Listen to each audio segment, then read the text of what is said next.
sufficient. They fall into a few categories. There are attributes that allow you to say, even though something is attributed to not take null, it might still take null. So that's allow null, the allow null attribute. Similarly, you can say this is attributed to take null, but we don't allow null, and that's the disallow null attribute. And then the same kind of corollaries exist for the out direction. So you can say, even though something is attributed such that it doesn't look like, or it may not return null, it actually can. That's the maybe null. And then there's, even though something attributed to say that it could be null, it actually can't be, and that's the not null attribute. Right. So basically, it's tweaking the direction. So for example, just in this very first case, find last. This is the T here isn't constrained. So a developer could construct this with, say, a string rather than a string question mark. But the semantics of find, which then suggests that because it returns a T, it's always going to return non-null. But the semantics of find last are to return null if the thing can't be found. And so even though someone may have called this with string rather than string question mark, we attribute the result as maybe null because we may actually return null. So that's one category. Then there are conditional variants on those, where you can say, in particular, you can basically say a parameter may be null when, referring to the return position. So you can say, like, upon the completion of this method, this parameter may be null, and that applies both to refs. It also can apply to an input position. So you can say, like, for example, string is null or empty will have a, maybe null when true on the string parameter, because if is null or empty returns true, then obviously the input parameter could have been null. And then there's also a not null when, and so on. Then there are also attributes that are around control flow. There's a does not return, which is only about nullability. It's not about general control flow, just nullable flow. And also it does not return when. For a Boolean parameter, we apply that to debug assert, for example. So debug assert has a does not return when false on its first argument. And then there's one more, which is not null when not null, which links together multiple parameters or return values. You can say this will not be null when another one is not null. I think that's all of them. Yeah, it reads better in source because you specify the name, right? Otherwise, but that's sort of the scope of all this. Yeah. All right. So the system runtime is supposed to be complete, right? So these are the entire attributes that we think are correct. Is that right, or is there some area that's missing in system runtime?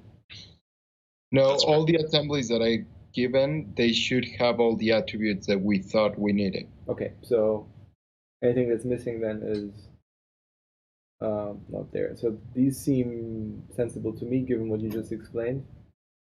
Suppose nobody in the room objects to that. And if I recall correctly, maybe null is usually put on a T, because if it was value type, that would actually change the return. So, like, T question mark doesn't make sense because a value type turns into a null. Right.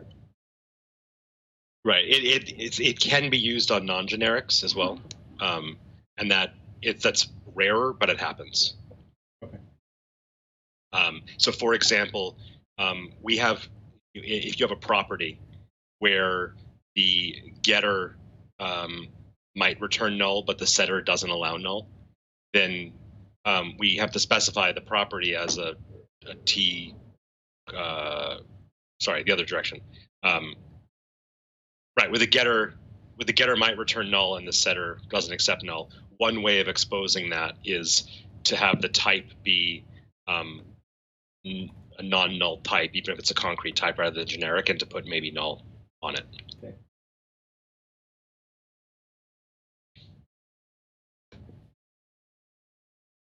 Makes sense. All right.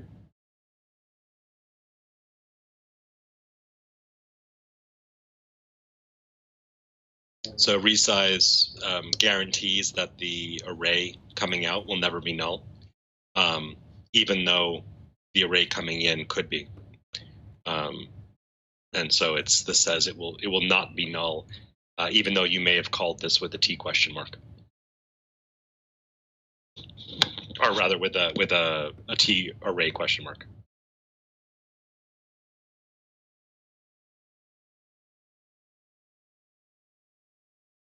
So that's funny though, because this you could express here, right? I mean, whether the array itself is nullable or not, that's expressible. The problem is you want the calls after resize to not have to bang on the access to the array.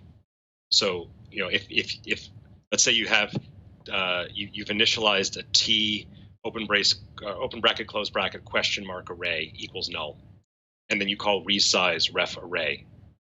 You don't want to have to then use an exclamation point to access array after this call. Yeah, but shouldn't there then be a question mark here?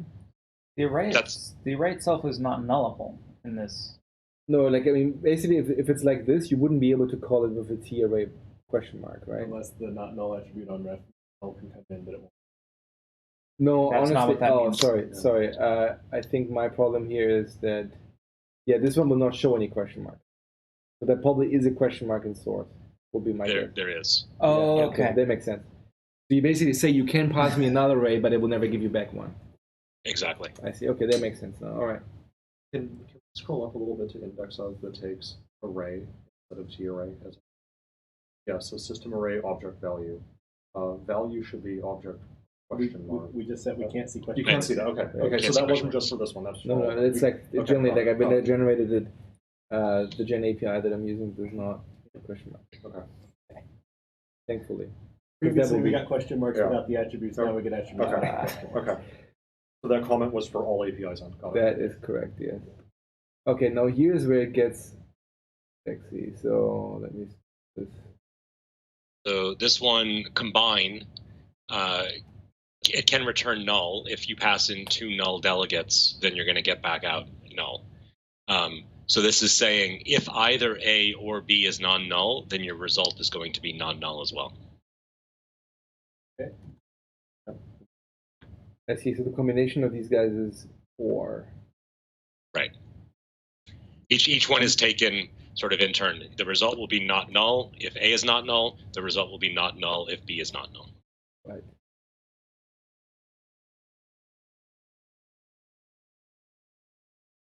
That makes sense. Yeah, this is basically our woman's generic question mark. Yeah, Maybe null is return and allow null is in. Yeah. correct.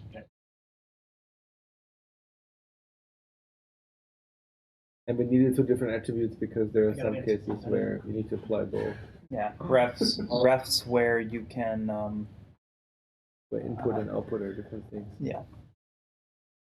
No, I also get a cookie because. I'm sorry, You Steve. deserve it. Well, Steve, like judging by the sound earlier, he already had some breakfast. We could Oh, always, sorry. Yeah, I thought I was muted. It was my lunch, but yeah, we could crumble a cookie over the microphone. I appreciate that. Please do. I'd like one as well. Well, Santi, you can come Sorry, to the compiler Santi, team not room for and you. get some. Not quite an easiest option. And Santi didn't mention. Oh, Which means you can have so much better dessert. That's true. Yes. Just los churros. Well, those make sense. Yeah. So that's an interesting one, right? So we basically say is null or empty. This basically tells the compiler that if you gave me something that is not null, It then I returns will false. return I will false. return false. If it returns false, Yeah, so this you know value allows- is not null. This allows you to avoid using an exclamation point on value if the compiler sees you're in a condition where you say if not is null or empty, Right. and then you don't have to use an exclamation point.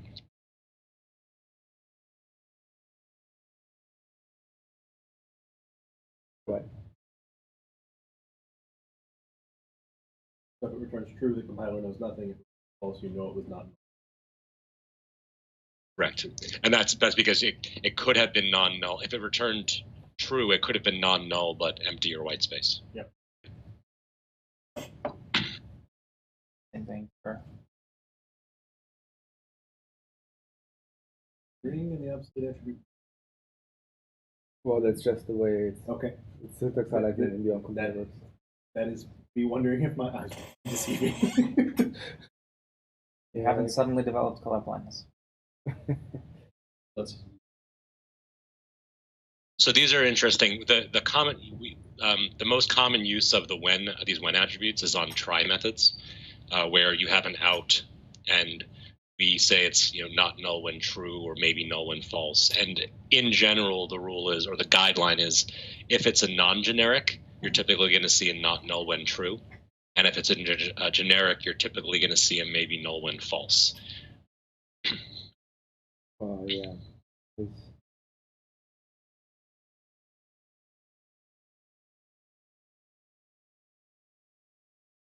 Wait, why? Because if it's a non-generic, then we explicitly specify it. We know that we know the nullability of the type that we're specifying, and so we can be strong about it. We can say we know that this will not be null when it's true. If it's a generic, like let's say it's a dictionary of t key t value, you do try get value. It's possible that you've constructed t value as a string question mark. And then even if try get value returns true, it may still be null. I see. So with most generics, in most cases, we have no choice but to be strong in one direction, but not in the other. And then if you've actually constructed t value to be non-nullable, well, then your t is non-nullable, and so the normal compiler rules apply, and so you're still going to kind of get the best of both worlds. So how much of this do you have to know versus the compiler tells you when you fuck this up? The compiler is going to generally tell you when you screwed up, and basically it's going to, in IntelliSense and in usage, it's effectively like it's putting question marks on things where we couldn't. Like only for particular usage, you're going to effectively see additional or fewer question marks showing up, or the associated warnings with that. So did we ever try? Did we actually see question marks in IntelliSense, or is that the idea eventually? That The idea is that you'll eventually see question marks in IntelliSense, But and you'll it's be not- able to so for example, let's say you do try create, and you put it in an if, and then you reference that variable that you tried created inside that block of the if. You hover over it, and you'll see the type, and you'll say not null at this location, and then you go to the else and you use it, and it'll say null at this location. So like the text, not null. Yeah, that'll be in the IntelliSense. At least that's the current plan. Will the ship in 3.0, or is this for post 3.0? Some of the experience is going to ship in 3.0. It will be refined. Because I was recently testing this, and like it just basically gave me the type that. I'm working on a lot of the internal not internal, the compiler side public APIs that the IDE needs right now. Yeah. Makes sense. All right, then here we go with same thing here. It's not generic. So weak reference is one of the few where you'll see so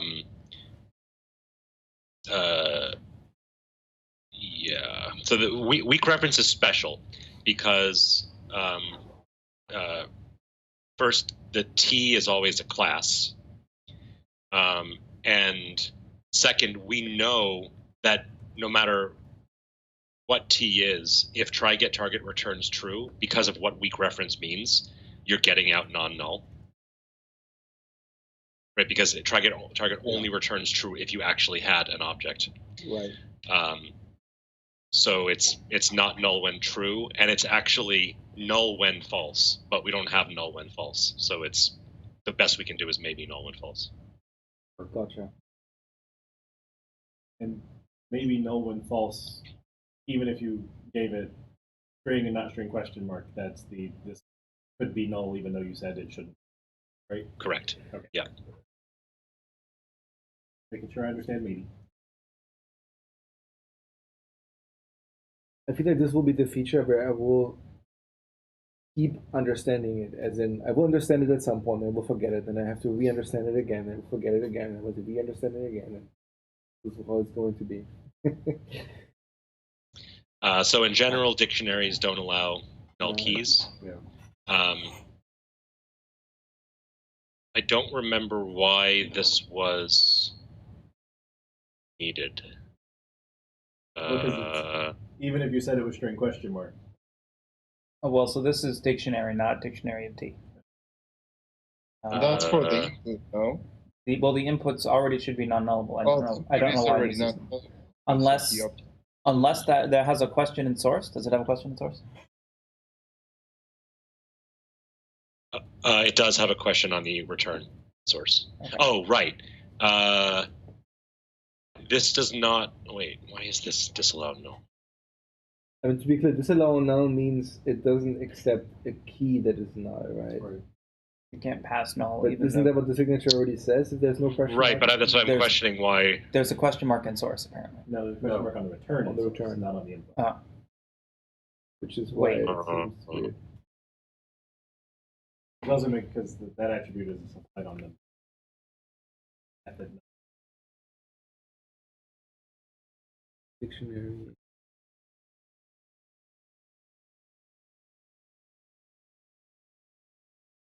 What does disallow null mean? It doesn't allow null inputs. Even if the type says it does. Object, which says it doesn't, and wouldn't that then be shouldn't disallow null always be a parameter? Or because if it's an input thing, we shouldn't have it on a return, which means it shouldn't even have a method. This seems like it's a mistake to me. Yeah. Yep. We understand the because feature. we should allow null inputs, right? The only thing we allow null values. Yes, but not null keys. I mean, we allow nulls if null is a valid t value. For keys? For no, values. This is the indexer, right? Yeah. So. Yeah, for values, yes. Oh, the disallow null is only legal here because indexers are proper. Right. This looks wrong. That's saying you can't put null as a value into a dictionary, and that's wrong.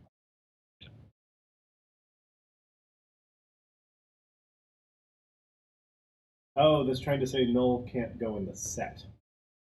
Correct. Correct. God. Okay. Yeah, that doesn't seem right. Because the return is annullable. Well, how does disallow null work? Does it apply to all parameters, or? Well, disallow null in this position is about the value, not about the parameters. Yes, it's about the value parameter on the setter. But why is that? Because I mean, it basically, is that just how properties work in general? Yeah, because there's nowhere that you can apply a parameter attribute to the value, so it has to go on the property. I think we'd have to. I don't know if you can actually put it on the set itself. Well, that would be a method parameter. We initially had that because the way you do that is by the attribute usage target is method, but we removed that because it was deemed to be too permissive to say this applies to methods. Oh, I think I remember that. And then we said you would never want to apply it to the indexer parameters because that would be weird. Yeah, I think we just need to remove the attribute. I think I or whoever did this was probably thinking that it can return null, but the inputs shouldn't be null. But it's only that the input shouldn't be null for certain t values, and therefore we don't have a way of saying that, and so we should remove the disallow null. And there is no t value here in this case. So. Well, there is in the implementation, like for an implementation like dictionary of t key t value, which implements this interface. In some cases, you can't store null. Like if t value is an int, the setter will throw. Right. I should also comment that MSDN docs explicitly has a paragraph saying that can be null in certain dictionaries. Right. Yeah, we just need to delete the attribute. Okay. All right. Compare. Allow null for the t. Well, going back, we might also need to do that. I think it already. The key should never be nullable. What dictionary allows an null key? I don't know, but MSDN doc says it's totally legal. Like there's an actual sentence that says it's legal. It's an interface, so anything is legal. We're documenting here our belief that you should pass a null key because most of our dictionary. Okay. MSDN is. Yeah, I think that seems like a doc bug to me. It's the general state of the world. Unless the docs were written in the last year, it's probably wrong.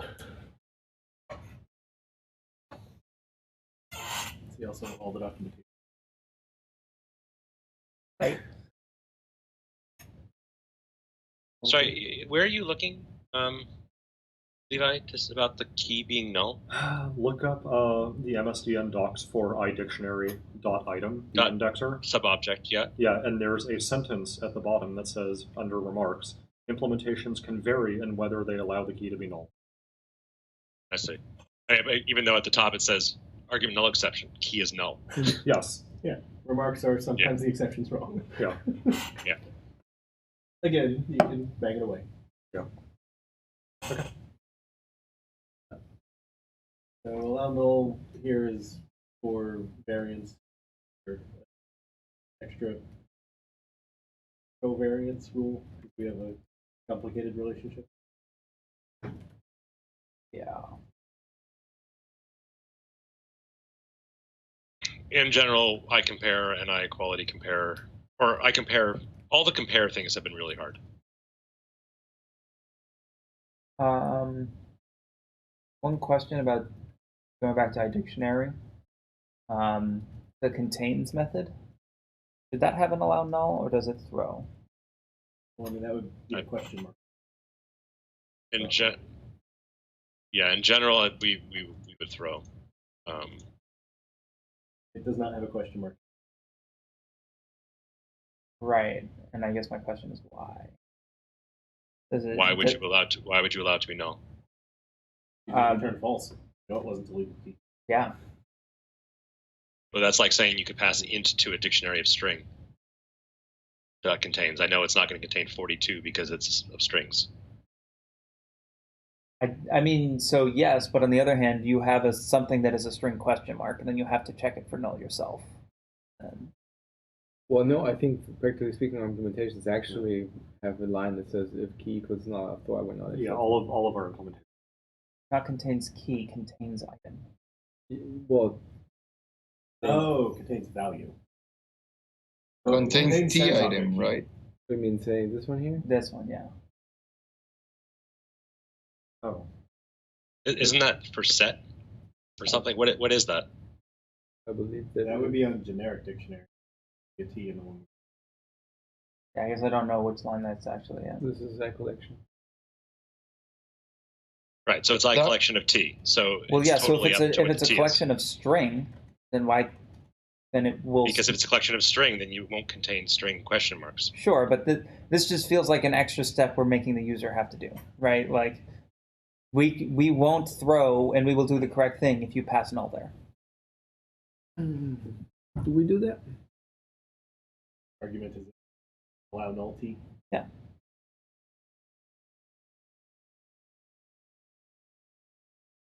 I don't know. That seems to violate the spirit of. To me, that seems to violate the spirit of the whole nullability thing. If I've created a collection of non-nullable things, shouldn't I get a warning if I search it for null? Why? Why I'm not trying to add that? anything to it. No, but in that situation, the whole point is to eliminate passing nulls around. And if I've said this will never contain null, then I've got an error by construction searching it for null. It seems like you probably got a null value when you didn't intend one.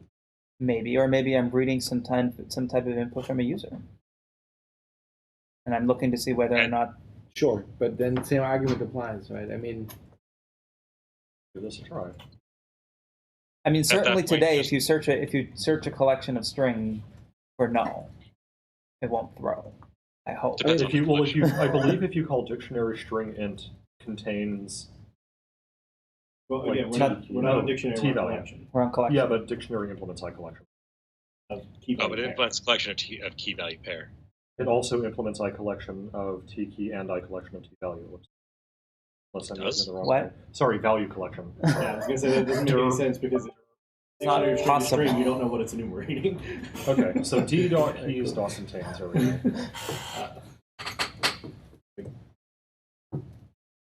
I don't know. I can see the argument both ways. So yeah, so new dictionary string int dot keys dot contains null throws an exception. That null. That null is not a valid. And keys is a. But that's the It's key. It's the key collection. But this it, is- but it implements iCollection too. It does, yes. But this would Okay. be a list of string contains null will turn false and not true because Correct. it's allowed in a list of string, even allowed Okay. in a list of non-nullable string, because this is a compiler feature and not a runtime feature. I think in a case like this, we have no idea what the underlying collection supports, and we have cases where All right. it's invalid.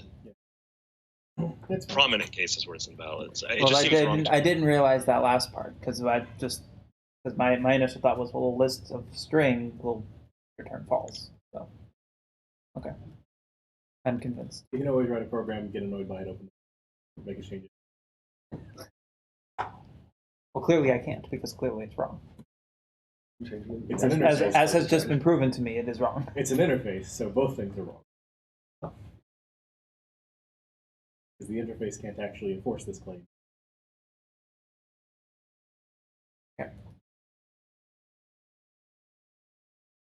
Alright, I wrote it up. My mind is. Maybe null when attribute. Yeah. Makes sense, it's normal. This is the prototypical example of a try method with generics. Compare allow null on these, disallow null on get hash code.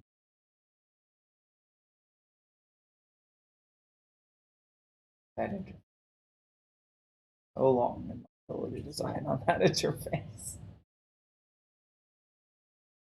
So does this generally mean that anything that is generic, we need to decide whether we put an allow null and a disallow null on it, generally speaking? Generally speaking, although for the most part it was the exception rather than the rule. And yeah. Because if it's passed through, then Well, Right. In this case, it's we're saying the equals is covariant across null. So it is on that, like, just no null whether or not your type says it. So we're overriding the T. you know, I get what it's saying. What I'm asking is more like, for anything that is generic, do we basically have to make the determination? But I think Stephen convinced me that it's rare because you very rarely say, you know, if generic thing is null or not null and do something. Yeah, we generally don't apply our own sort of opinions on forcing something to be null. It's generally just passed through. The exceptions are things like try methods where, you know, in the false case, we have to set it to default, or something like weak reference where it's very special, you know, Right. or places where for whatever reason from, you know, in the design of the thing, we basically just said, you know, no one ever pays attention to this thing being null, and therefore if you pass null, it's going to blow up. And that's like the get hash code case. Most of our implementations, if you pass null, will just null ref. Yeah. I feel like these attributes are like you either have an interface that's like pure and only needs these attributes on try methods, or you have an interface that needs it on basically every method, and there's not a hell of a lot in between. I mean, the way I see the interfaces are these attributes that they're only tweaks, right? If you have to sprinkle them very liberally, then something's really wrong with itself.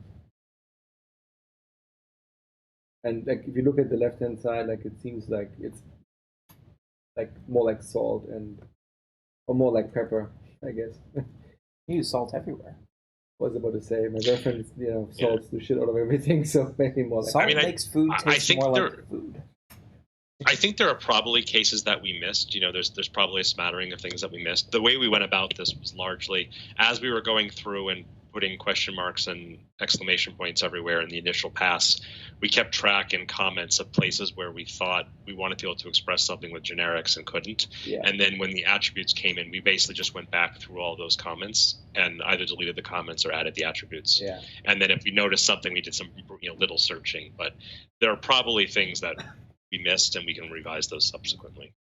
Which also means that's also probably something where we actually have to use the APIs to actually see what tweaks are necessary, right? Definitely. Yeah. And in general, these attributes really just remove the need to add exclamation points. And so we would find places where we're using exclamation points more than we expected to, and we would have to go and add attributes, either these or invent new ones. Right. But when the interface, so like the IEquatable, has the allow nulls, every implementer still also needs to put those on there, right? That's right. Yeah. That's correct. Well, if it's, I believe, and Fred can correct me if I'm wrong, I believe if you implemented with a non-generic, like if you implemented iEquality comparer of string, I believe for something like equals, you wouldn't have to, or sorry, if you did an equality comparer of string question mark, I believe you could leave the attributes off. Because yeah, you should be able to. Because it's Yeah. already saying it's allowed. But just You'd have to keep the disallowed null. yes, Or get hash code. yes, the one if you're a value type. yeah, these are totally ignored. But so just the attributes are rare except for common, where you have to propagate the rarity. Yeah, and at the moment it's even worse in a few very specific cases. In particular, iEquality comparable with its invariance is problematic, and that's currently being worked on. But right now, it's the one place in our code we actually use #nullable disable around all of our iEquality comparable implementations for reference types, and around everywhere we use it as a generic constraint. Because of issues. Yeah, because you're damned if you do and you're damned if you don't. Right. All right. Keep going. This is another one. Pattern. We'll try get one again.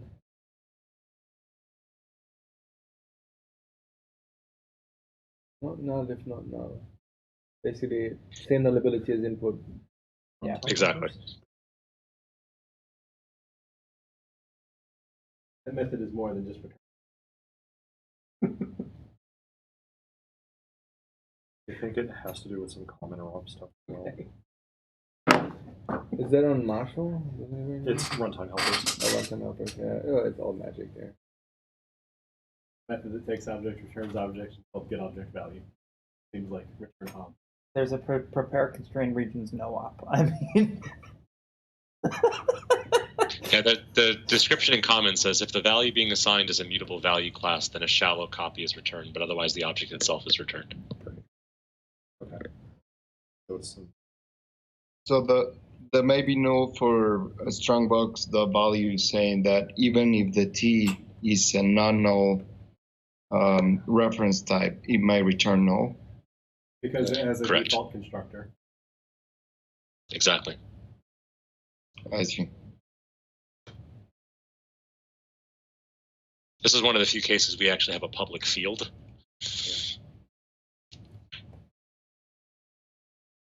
Public fields are awesome, especially when they're not read only. Great. Things fine. So shouldn't we mark all the tuples as well then, following that? Are we to the tuples yet? Well, I mean, it would be a massive region right somewhere. I haven't seen. There are. There better be. I mean, we're only They're- to E. They're in private correlate, but Value tuple is V. Yeah, what I'm saying is that if you look at the left-hand side, like, okay, we have. I mean, so I guess that's a question of maybe the issue. So Strongbox is a class, and so we generally have treated classes differently than structs, and we've in many cases we've sort of assumed that default of struct. We just kind of ignore the fact that you can do that. No, it's not about that. Right? It's about the fact that in a value type, even if it's not constructed, by default of struct, it's more like the fact that you say, well, the tuple can hold anything, right? I mean, here's the truth of the matter is that we treat tuple specially. so system.tuple It does not Oh, have I a see what you're default saying. constructor. You're the same. So if you had a tuple of string, the compiler already yelled at you if you were letting a null go into what you call tuple.create, assuming that the Well, so that's T's tuple, which propagate is a correctly. class, and Yeah. not value tuple. right. Right. There's no issue with tuple. It's the value tuple case that's the issue, and we sort of ignored the default struct case. Yeah. And I mean, the answer really there is that if you create a string tuple, right? If you say string x equals default, the compiler will warn you. We will tell you that you are converting, that the type of string question does not match string. Yeah, basically the idea in tuples is you control nullability, right? If you say Yeah. it can be null, then it can be null. If you say it cannot be null, then it cannot be null. Yeah. The case here is that it doesn't matter what you said, it's maybe null. Because we specifically assign it basically null. But Yeah. I was using system.tuple because as a class it was most comfortable to structure. And since it doesn't have a default constructor, you never let a null leak in. Yes. The value Right. tuple is the default struct that we. That makes sense. Yeah. So here we have does not return, which is relatively rare in our public surface area. It's probably the most common attribute we use internally. We have it on all of we have like 100 of these, or 300 or something of these throw helper methods, and it's on all of those. That makes sense.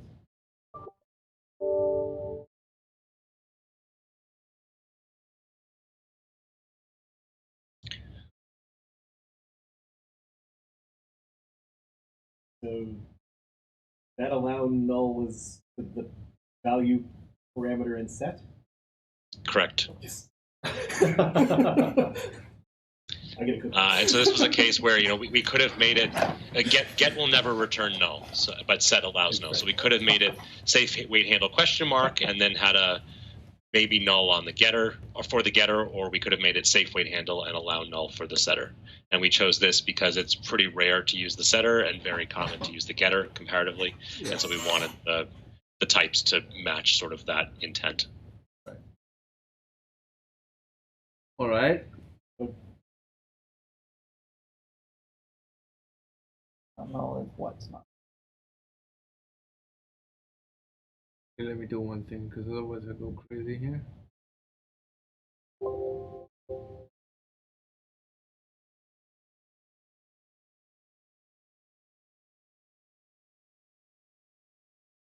That makes a lot more sense. Not that my life is substantially better now, but it makes at least more sense. So the return is not null if value is not null. Okay. Yeah. That's basically terrifying. bound trip nullability. Does not return. Wait, hold on. Can we go back up? No. You said yes, it's fine now. No, back to convert.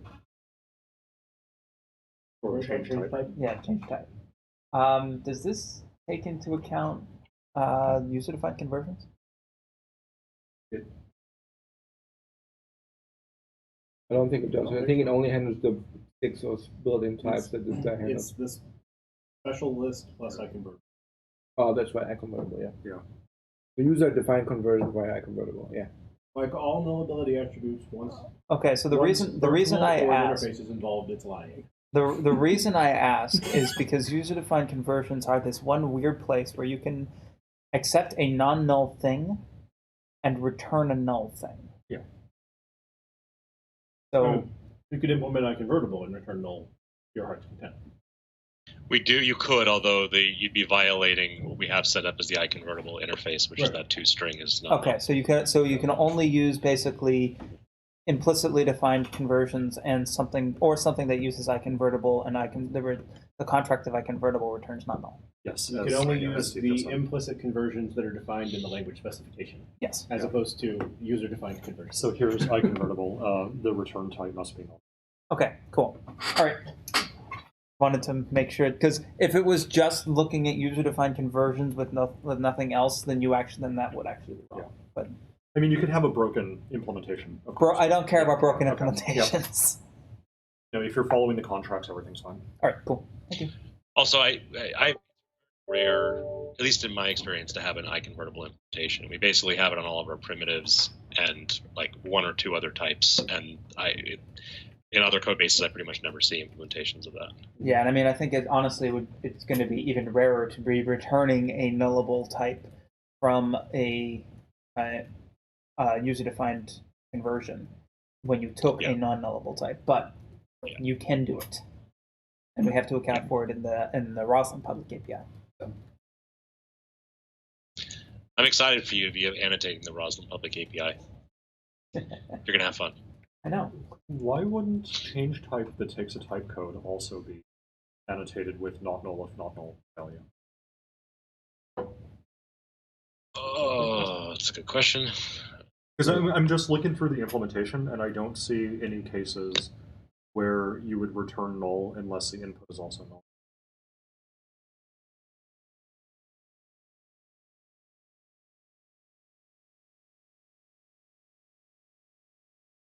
Does it accept no null inputs? It does Well, accept if non-null inputs. Yeah. If the type code is, oh wait, no. But basically, return null. every control flow that I see in that method either returns null, returns value, or attempts to call a method on value, which will throw an exception. But that means it doesn't have a question mark, right? So you can't call this thing with null. No, it does have a question mark. Both value and the return have a question mark in the source, but I don't see any case where it will return null if the input is I see what you're saying. So you're basically saying apply the same attribute because it's a pass-through. Yeah. Yeah, that makes sense. I think you're right. All right. Right, so that means, what is that? Convert dot change type. Because again, in the worst case, it'll just reflect value back to you, or else it'll blow up.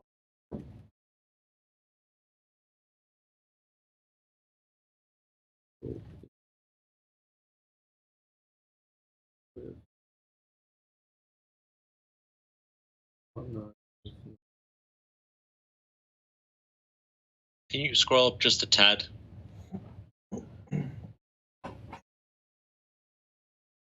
So presumably we also need it on the other change type overload that takes value and conversion type. Yeah, Probably. then just say all. Yeah, because it just calls through to the second method. This was probably a case where we put a comment just on this overload to intend to follow up, and then we only followed up about that overload. Yeah. As it is.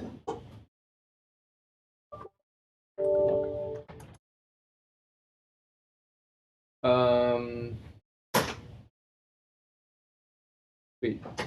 Right, now we have the do not return ones, which makes sense. These are the ones I would expect to have Is that. it? Oh, environment.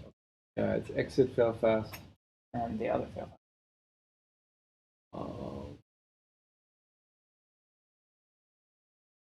The URI. So does this mean you can pass in null, but you can never retrieve a null? I think we set it to empty string, right? Or return empty string. So I think we had this question when we went through where I built it the first time. Correct. Yeah. A null input gets. I remember this one. New line on text writer. Yeah. We were really nearly with nulls.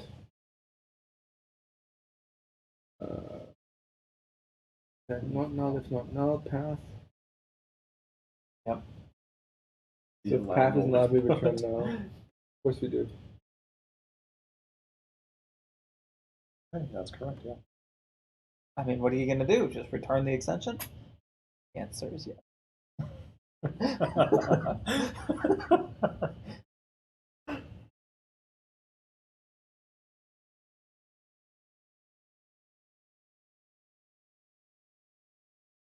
Those that didn't accept null in the first place. Whatever.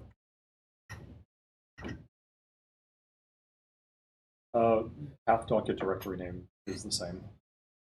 It's not actually. No. No. How is it not? The first line is if path is null, return null. Yeah, but it also returns null if it's empty. If path equals null You're or path right. internal that is effectively empty, return null. Not null if not null or empty. Yes, you're right. I think we joked about this earlier. I think we did. At least our humor is consistent.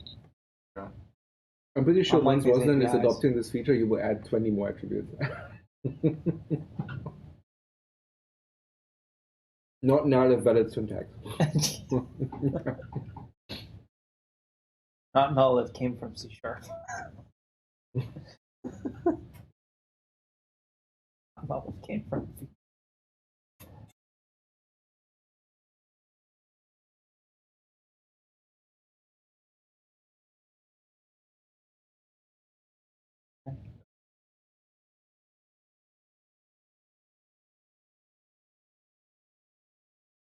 All right, that makes sense to me. I mean, holy shit. Making good forward progress. Do I want to look at this? Okay, that's not the In general, all the interop services stuff is mind-bending because a lot of the implementations are like go into native code or they deal with COM, and I'm pretty sure we have bugs throughout all of this regarding nullability, and I'm pretty sure 99.999% of our customers won't care. I was about to say, like, this is also the area where there's like 5 people in the prod using it, and those people, when they complain, they probably can tell us what the correct attribution is at the point.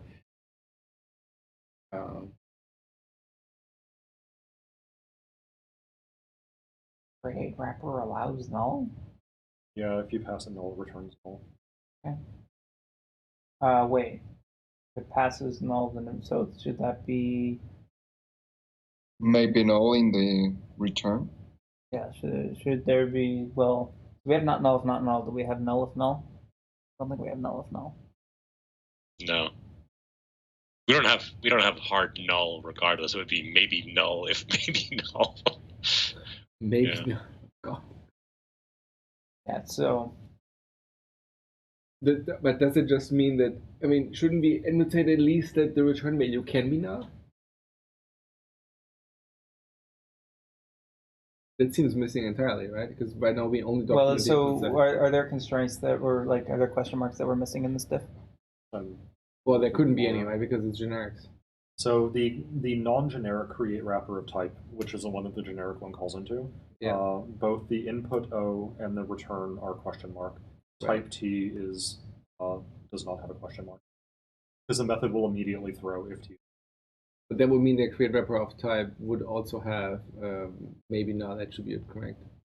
Well, that's so yeah. So it has allow null on the input. It should probably have maybe null on the output. Yeah. Because in create wrapper of type, there's if input is null, return null. That would make sense to me. It's possible that this might be a not null if not null scenario. Yeah, but Sorry, yeah. Levi, in what? Oh, it is. Not sure what I'm trying to say. Trying to follow the logic here.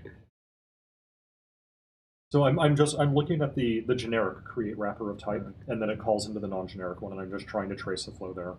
But this is another case where I don't see a scenario where it returns null unless the original input. Yeah, I'm just trying to see where it might return null, even if T wrapper. Yeah, no, I think you're right. It should probably be maybe null on the result.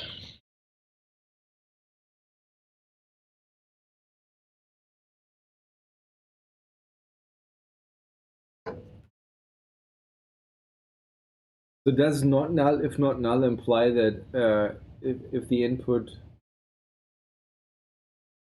is not null, let's say if the input is null, that the output is also null? I guess it does, right? It does. It doesn't necessarily imply that. It does not. It does not. It only guarantees that if the input is non-null, the result will be non-null. I see. But the input could be null and the output could still be non-null. I see.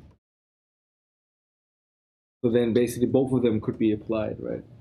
Depending on how we deal with the input.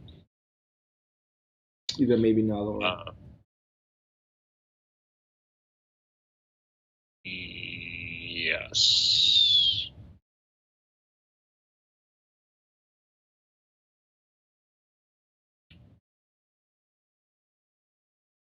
I honestly don't know enough about the implementation, especially when it calls off into the runtime, to make that guarantee. Yeah, I'm maybe Jeremy would be the best person to answer this, but I am looking through the runtime code and I see it looks like it prefers to throw an exception rather than return null, but I'm talking about my life on that. It probably does both, depending because on, of course, depending on which code path you're taking.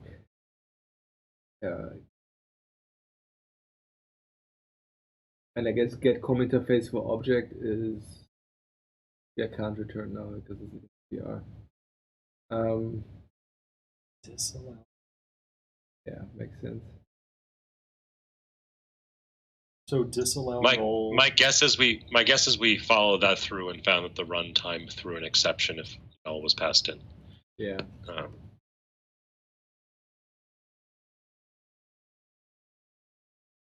Is the idea that disallow null on the parameter allows you to pass string question mark as the T without getting a compiler error? Yeah, why wouldn't we not constrain the T to be not null? If you have a caller that itself is not constrained, that would now be source break. And what if you passed it into question? I see, because the generic constraints are. Well, I guess for the most part you would not be in the generic context, I suppose, but yeah.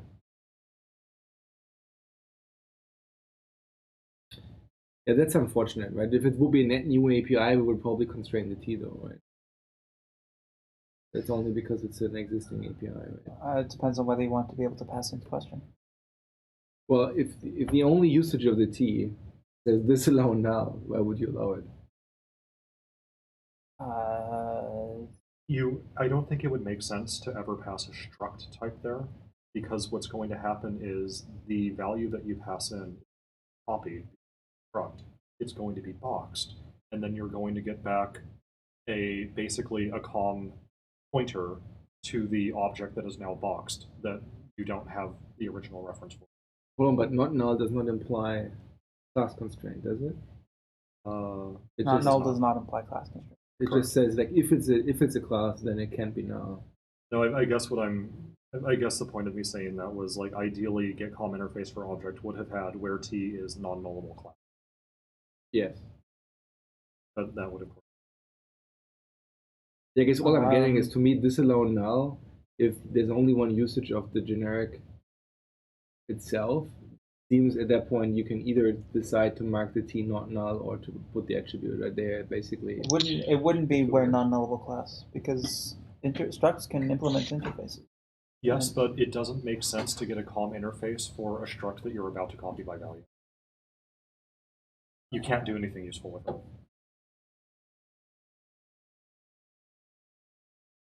I mean, you could technically do it, but the scenario is just nonsensical. Yeah, I mean, com interrupt with struct seems weird, I have to say. Not inconceivable, but weird. Anyway. In general, for these one-offs, we opted not, especially these kind of niche things, we opted to just use the simplest thing of disallow null rather than constraining, because constraining to not null, as I think Levi or was saying, it does mean that if you are in a generic context, someone else is giving you your T, now you have to deal with suppressing warnings from that not having been constrained. This is sort of the most permissive while still achieving what we want. Yeah, I think for existing ones, all I'm saying is I'm just trying to understand what the design space, right? For net new APIs, you could probably do one of the, either one of them. I mean, even for some existing things where it was like a big impact, we still opted for the constraint. Like dictionaries, T key is constrained to not null. But the alternative would be to have disallow null everywhere T key appears. Yeah. And that doesn't flow well through some of the resulting kind of, things like getting the enumerator from the dictionary and stuff like that. But those things are also generally safe bets, right? Because it would have never, right? So If I did have a wrapper that had to call a method like this, in my own code, is suppression just a matter of putting the exclamation on the generic parameter? I believe so. In most cases, you can use an exclamation point. Putting it on the generic type parameter is one case you can't. I mean, You can put it on the method parameter. Like in some cases, the only option is to either disable nullable or fall back to a pragma warning disable. But there are workarounds, even if they're unclean. Now it sounds like there absolutely are workarounds. You basically just need to suppress it. It's just a question of how many characters is the suppression. Sure. And it varies from 1 for the exclamation point to 30 for a pragma warning disable, blah. Yeah. And of course, once you disable a pragma, you have to remember to turn it back on. Exactly. Yeah. Okay. And it eats more. Okay.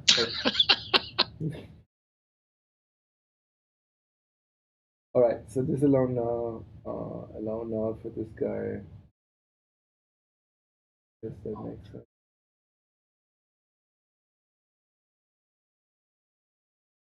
Boy. That's the. Well, Marshall. Why is one marked maybe null? And, oh. Because one returns a because null, one the returns. the other one returns a PDR. Okay. Okay.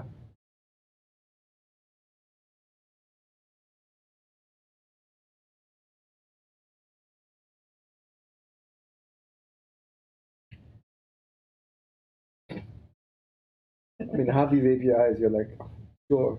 Okay. Why, whatever, man. So someone will tell us when we get it wrong. Wouldn't get objects for native variants be the same thing? Where you're returning a T array, but those individual T's could potentially be null. I don't think we can express that. Okay. And in this case, you would be able to put a question mark, right? So presumably this one would be object question mark bracket, right?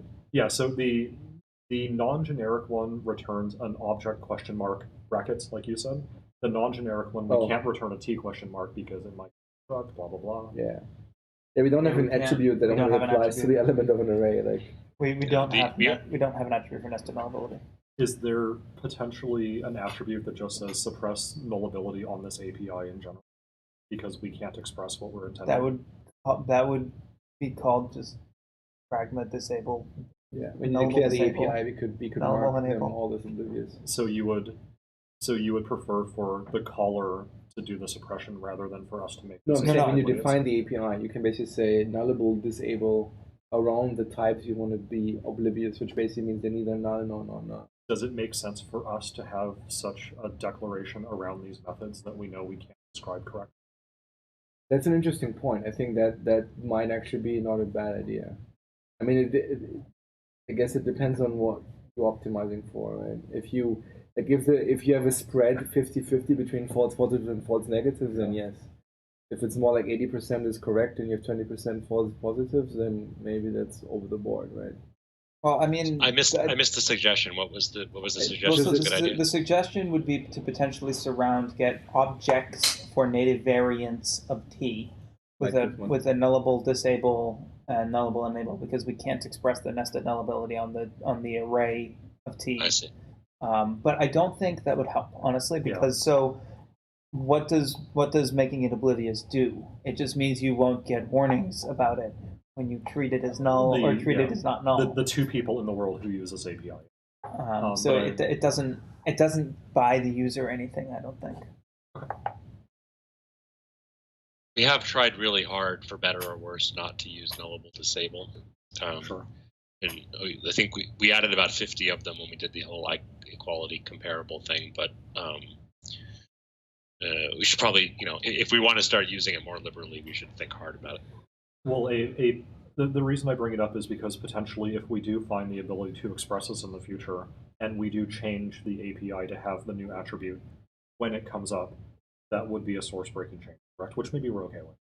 You just wanted us to make sure that Yes. we're not getting into a corner. Yeah, I'm not sure we will ever get to the notation because that at that point you're ending up the design space gets complicated fast from there on. Right? Okay.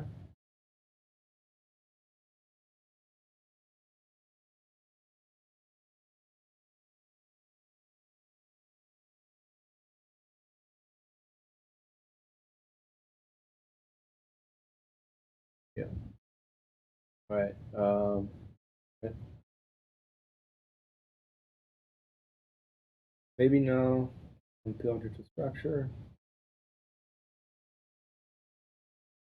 Guess if you wouldn't that be null? Well, the input's an end pointer. Oh, we can't express.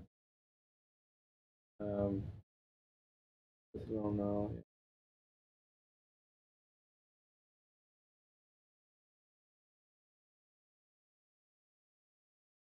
This is all null. That should be it. All right, that makes sense.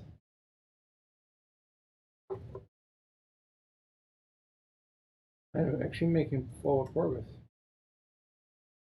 Well, that's easy.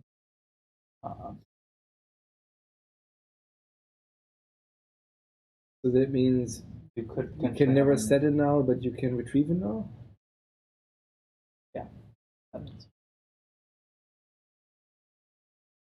That does seem odd. Are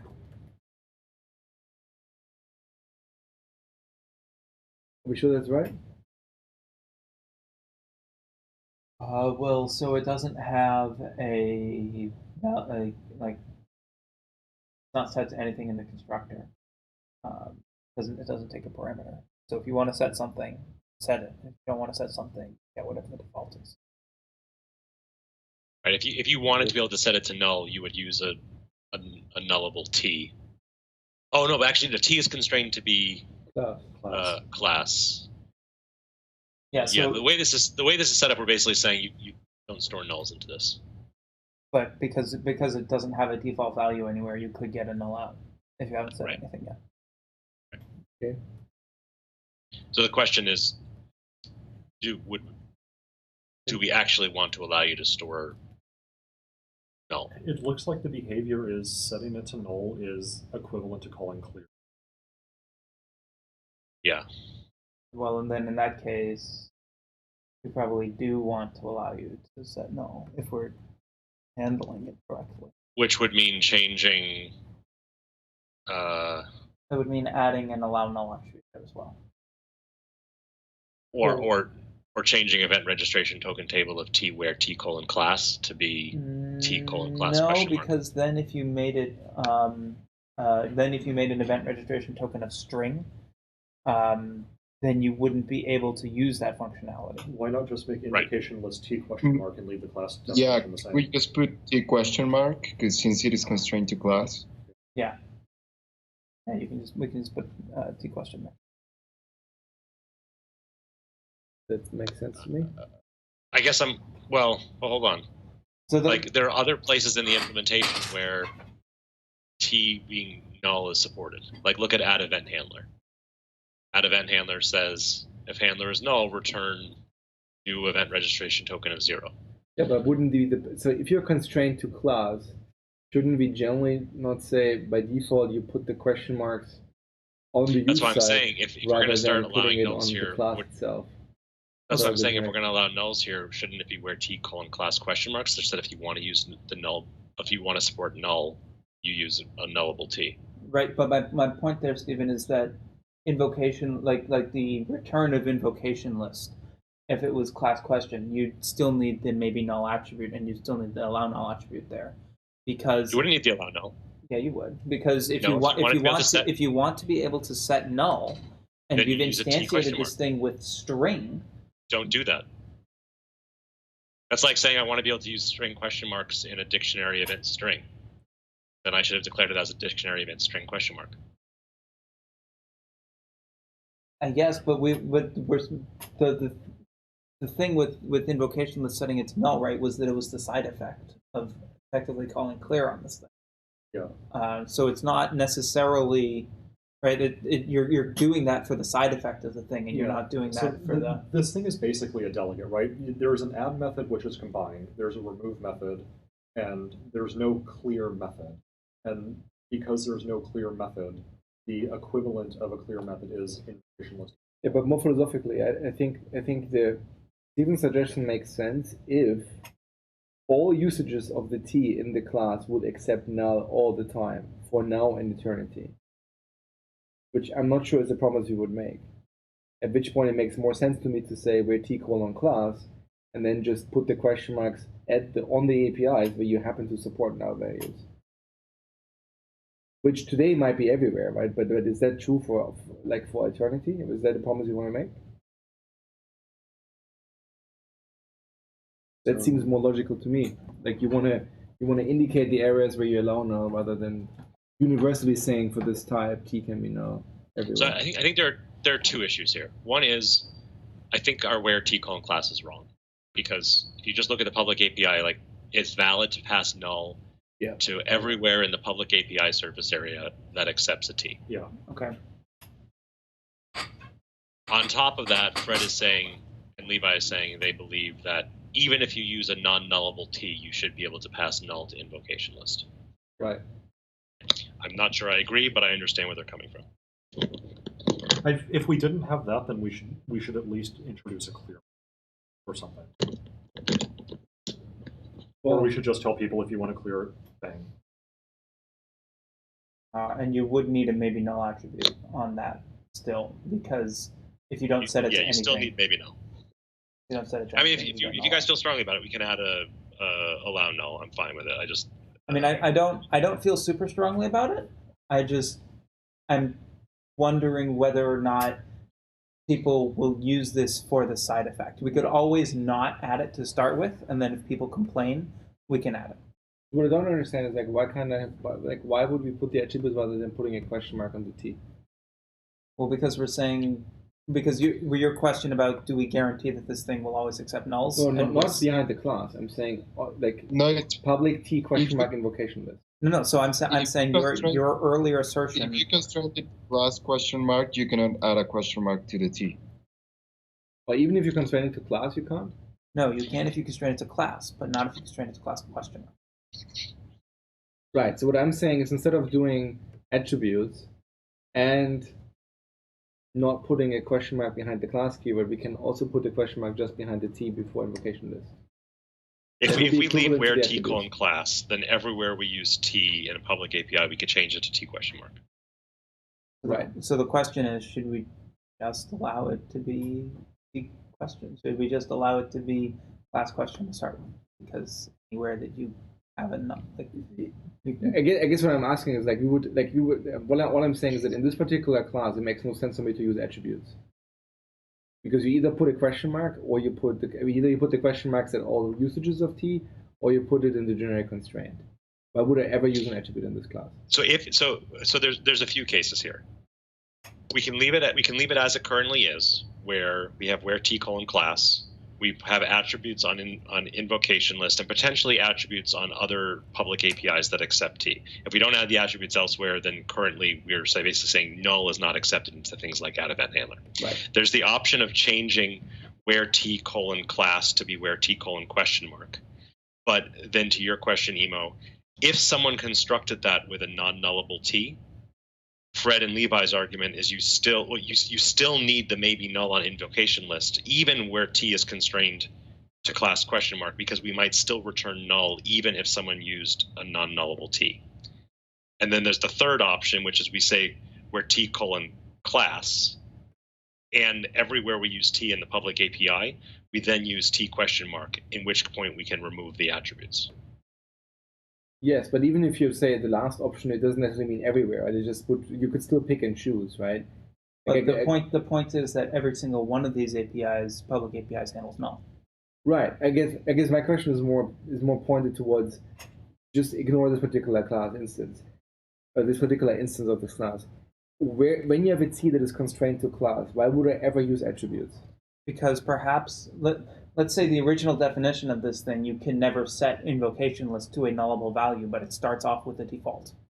that is nullable, right? There's no way to express that this has different in and out variants except with an attribute. Fair enough. Like if it's asymmetric. Which is exactly why there's a maybe null on it right now. Right.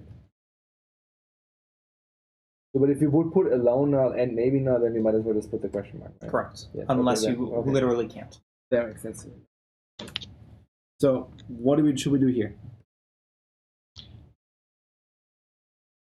I think we should not leave it the way it currently is. Yes. That I agree with. Vidvar has been hard stance. I think unless there's, I think we should just change. We should remove the attributes and change the t's to be in the public API to be t question mark. I'm okay with this. Yeah, makes sense. As long as But we leave the constraint as where t : class. I guess I don't know what event registration token table is used for. I found so I don't know if instantiating with a string question mark is a thing that someone would want to do for composability reasons. No, it's a delegate. Like the t is a delegate. Well, then that can never be null.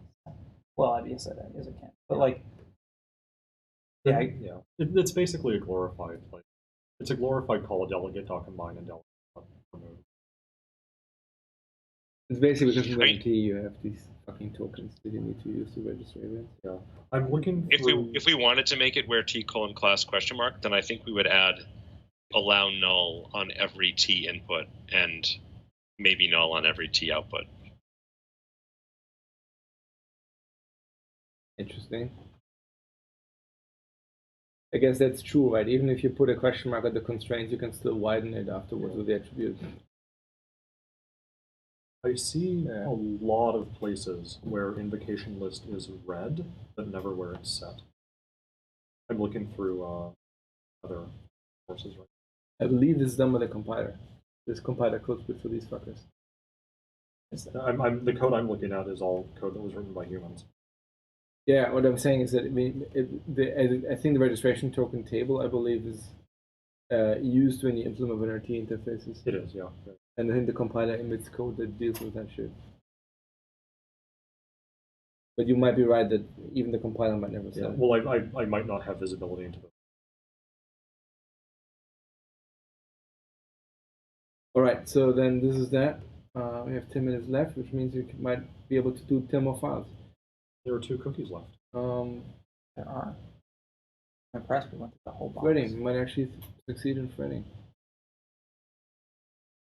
It depends on how many of these we kick off at the same. You can pass one cookie to Steve and one to me.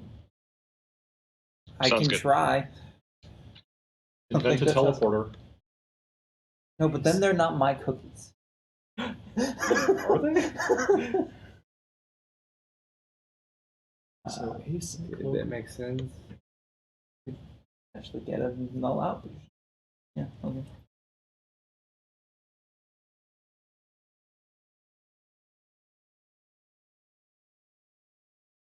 So why are we doing this here? Didn't we say we don't care on struct?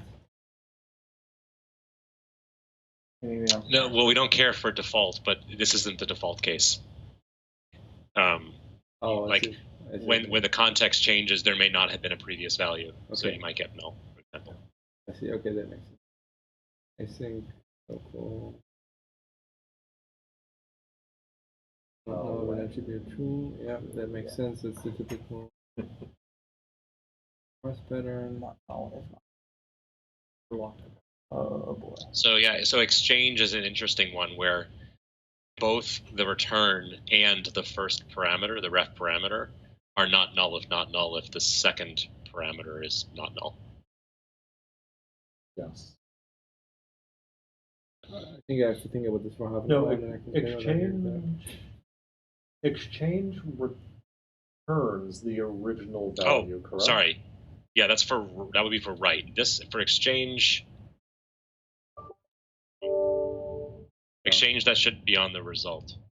Yeah, it should only be on the first parameter. Well, actually, no. It should be on the result, but it should be for location 1 result. So I'm a little confused because when you call interlocks.exchange, you're generally going to point to like a field instead of a local variable, something like that. Which means at the time exchange returns and says, yeah, I've set a not null value there, as soon as you try to dereference it in the line immediately thereafter, it could be null again. So threading is entirely not factored in for the nullability stuff. Like that's true even, property reads. Right? The compiler assumes that a property's nullability doesn't change from call to call, but obviously even threading aside, that's not true. Side effects can do whatever the hell you want, right? So there's a bug here, but it's so exchange, the location 1 will be not null upon completion if value was non-null, and the result will be non-null upon completion if the location was not null. Yeah, that sounds right. So those results should be of location 1, not of value.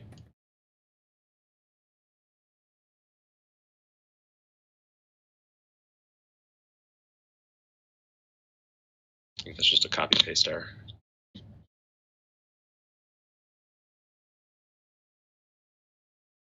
Initialize. Set null ref target.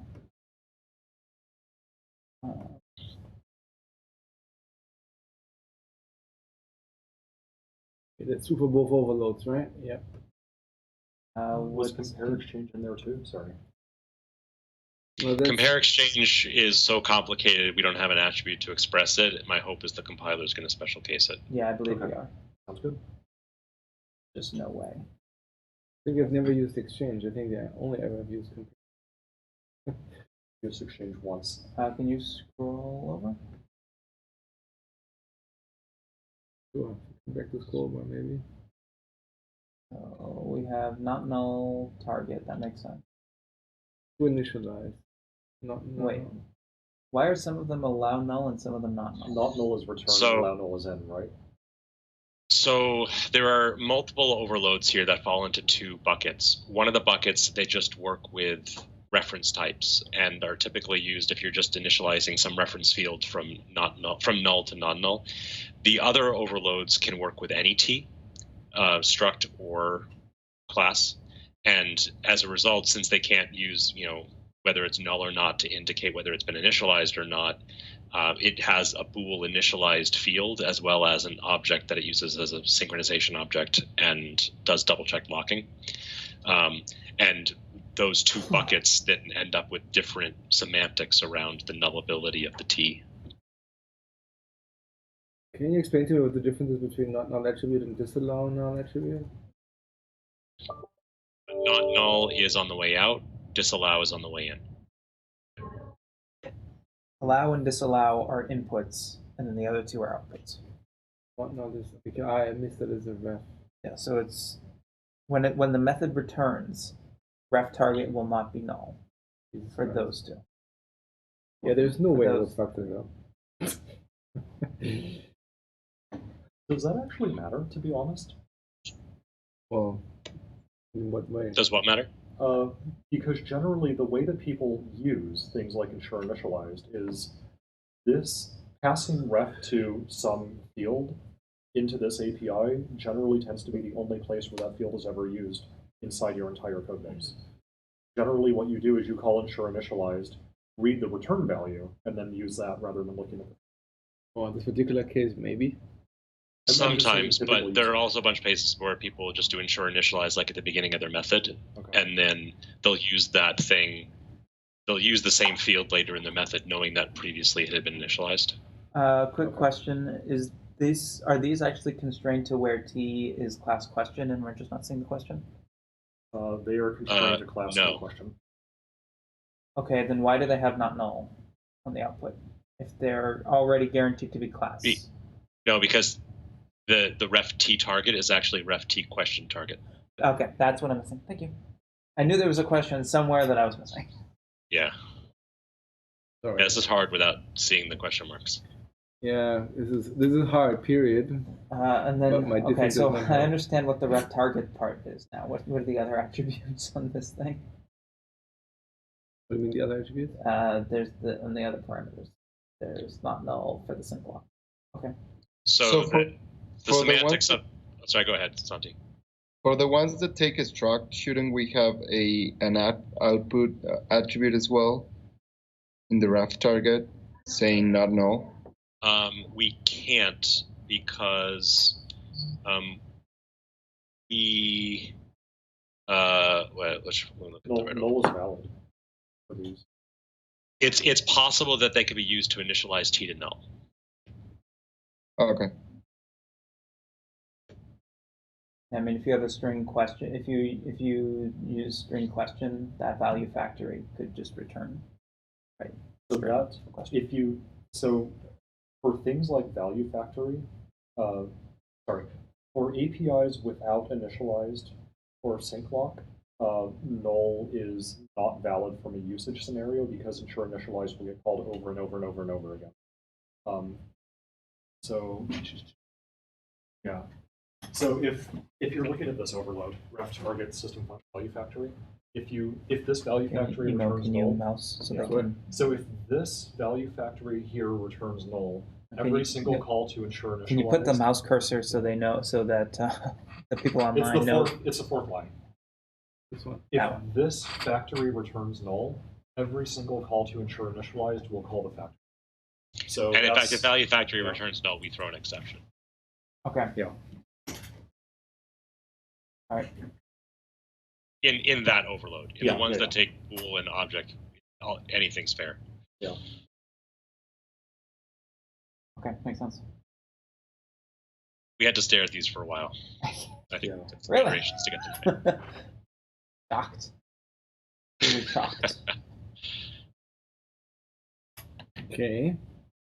One of the interesting things about this whole nullability effort is it will absolutely have an impact on how I think about API design in the future, because the more complicated the API, the more you need to stare at these attributes, and I don't want to stare at these attributes, so I'm all for really simple APIs, even more so than we already try to do. Yeah. Not one true. Okay, yeah. Value text. By that name. And again, in all these, I believe there's a question mark on those out. Yeah, arguments. I would Yeah. think so.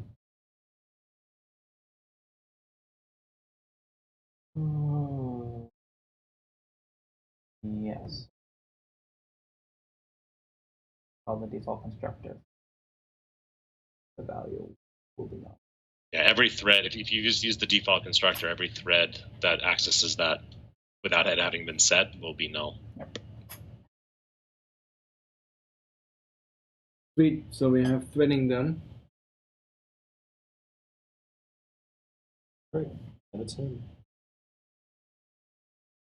Finish this one here, and then we have basically done Volatile read. everything below system.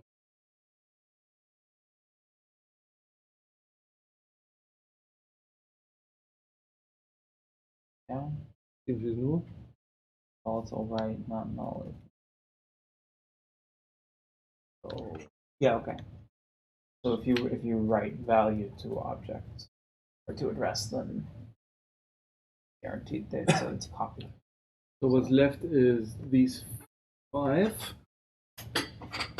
which means given the velocity we had, probably an hour seems reasonable. Private Yeah, as long as we don't spend another hour getting the diff working. Yes. No, I know. No, I have it already. I just double click, right? It's not Don't going to- restart your machine.